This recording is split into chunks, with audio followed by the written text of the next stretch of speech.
Hey everybody, this is Vijay, and I come from an engineering and STEM background, and I did graduated in 2020, and this year I decided to start preparing for my GMAT. So when I started with the e-GMAT, I did give the mock, right, and that was, I would say below average score, which was 590 for me. And having the maths and engineering background, even after that, you need to get those concepts again in your mind, right? And one good thing, which I found here is to work on quality instead of quantity. And the most important part was the time saving part, or the pace part. When you start any topic, you give a diagnostic test, right, which is provided by the e-GMAT platform. You're good with that. If you make any mistake in any question, you just look into those videos. Hello everyone and welcome to another success story of e-GMAT. Today we have with us Vijay, who scored a 645 on his recent GMAT Focus edition attempt. So welcome Vijay and thank you for joining in today. Thank you, Abba. Thanks for having me.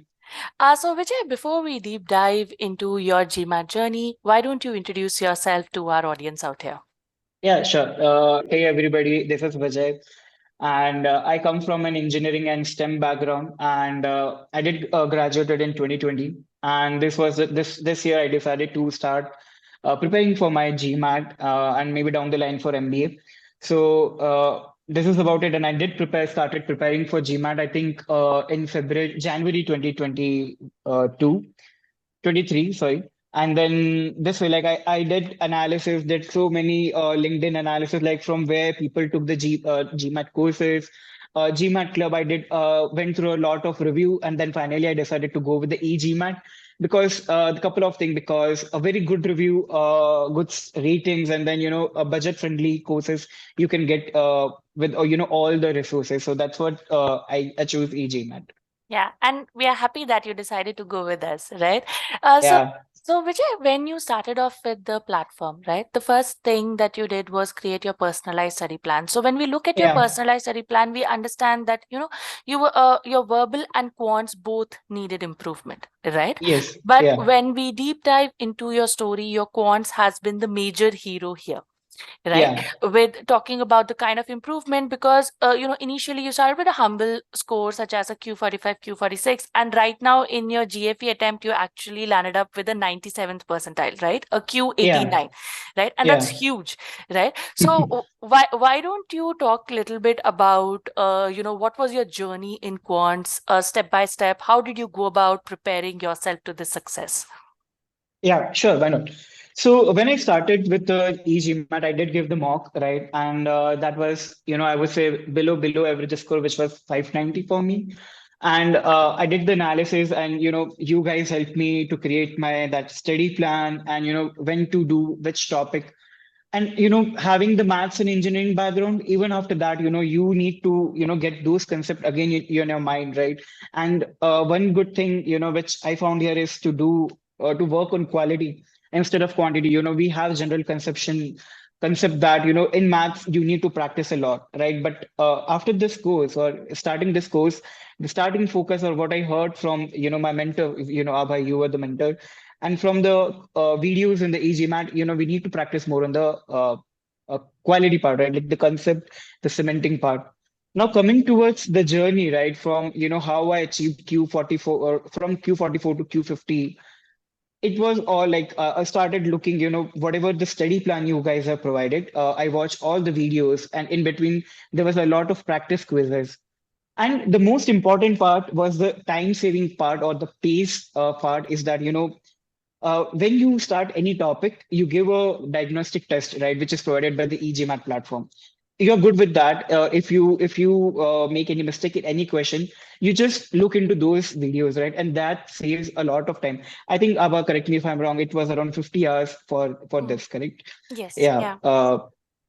So once I watch all the videos, so the best part with, and the most important part, you need to make notes, right? You need to note down all the things where you are lagging, or like all the basic thing.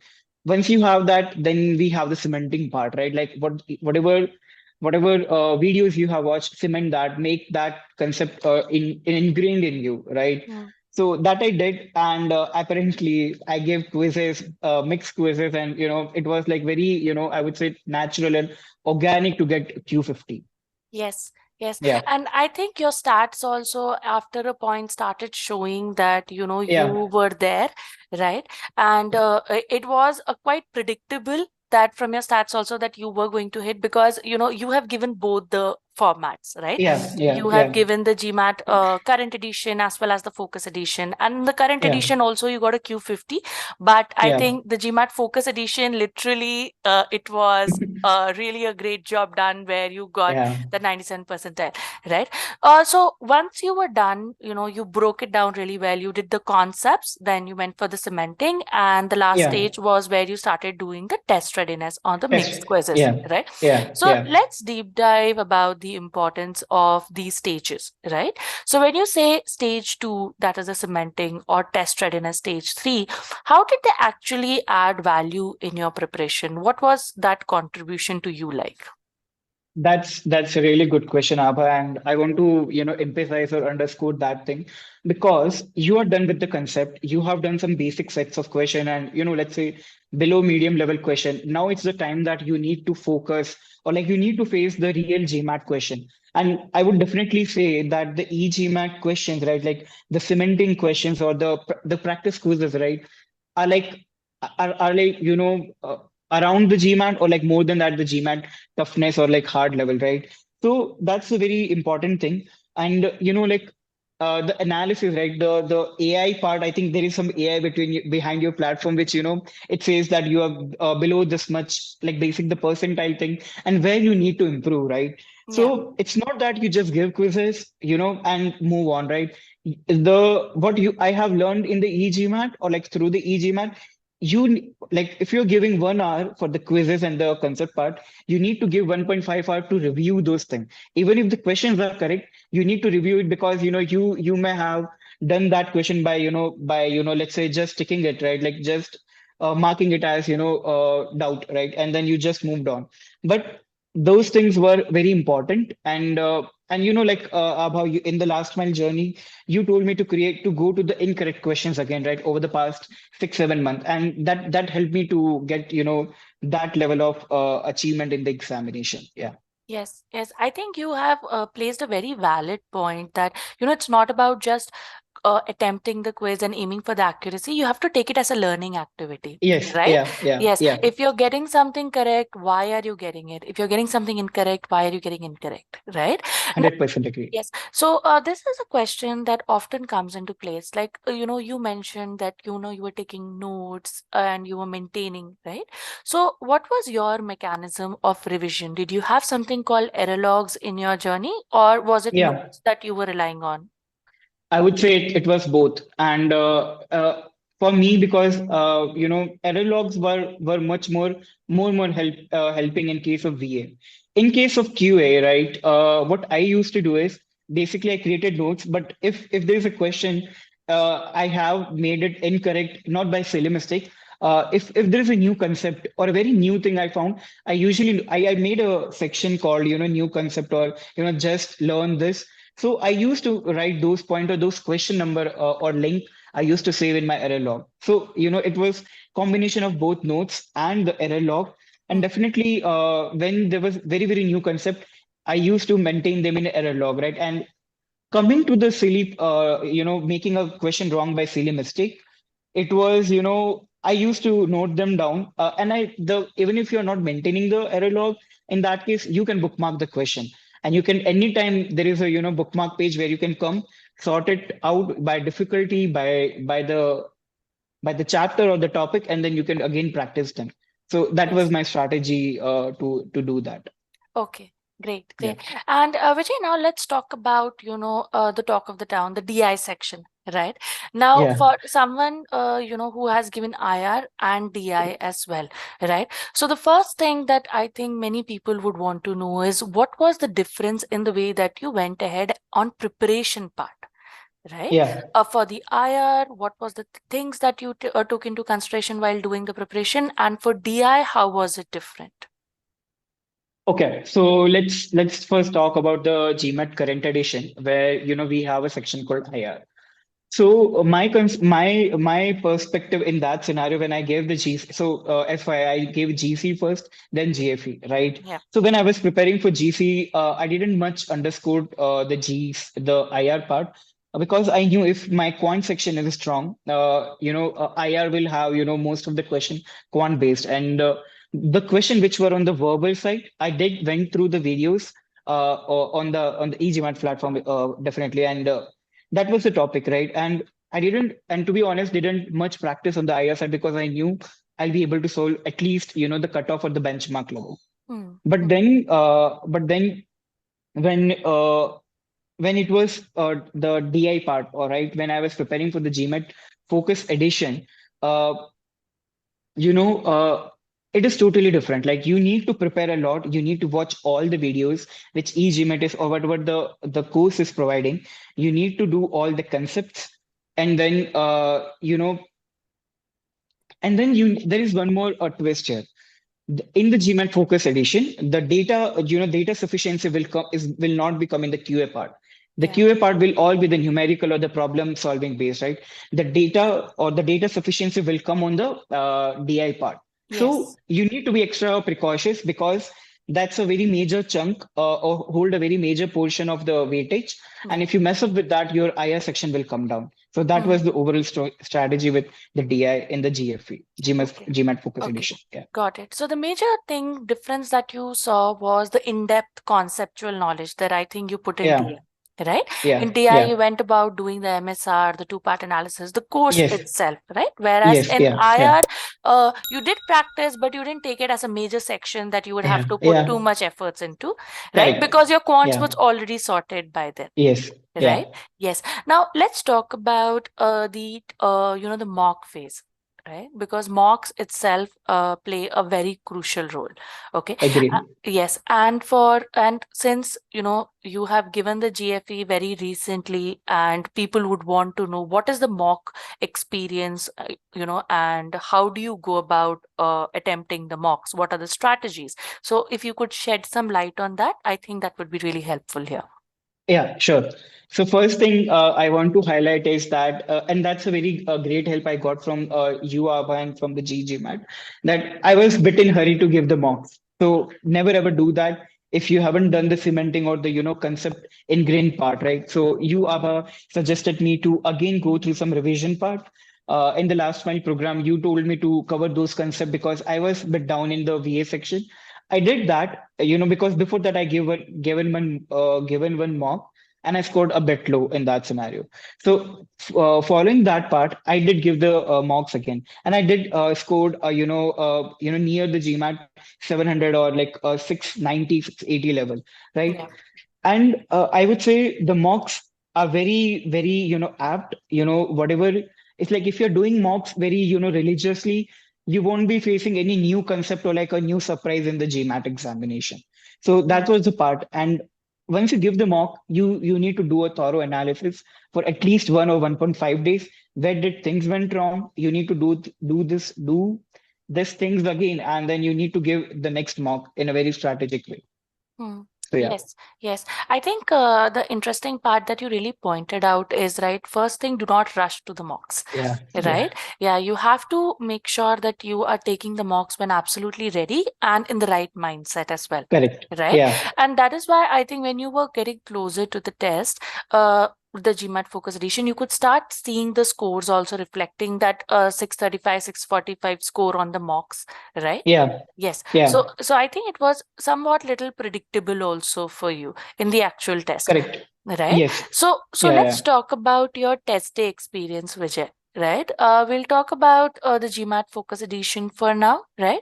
So what was your Yeah. test day experience? How did you go about choosing the sequence, right? Because now instead of the two major sections, you have three where data insights equally holds value, right? Yeah. Yeah. So Yeah. what was your strategy there, and run us through your testing experience? Yeah. Sure.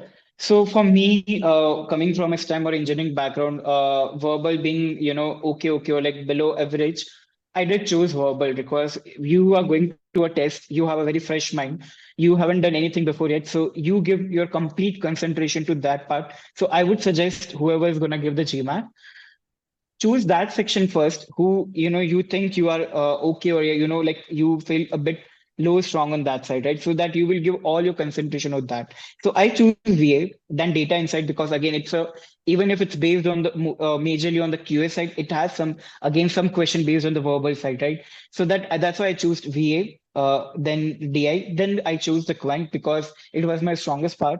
And even if I've done a lot, even if I've given a lot of my energy to other section, I was sure that I'll be able to, justify that section. So that Mm. was my sequence to do that. Okay. And Yeah. while you were giving the test, did you get a hint in quants and DI that you were in the right direction and things were working out fine? Yeah. So for DI, like so one thing I want to emphasize is that in the DI section, speed is the key.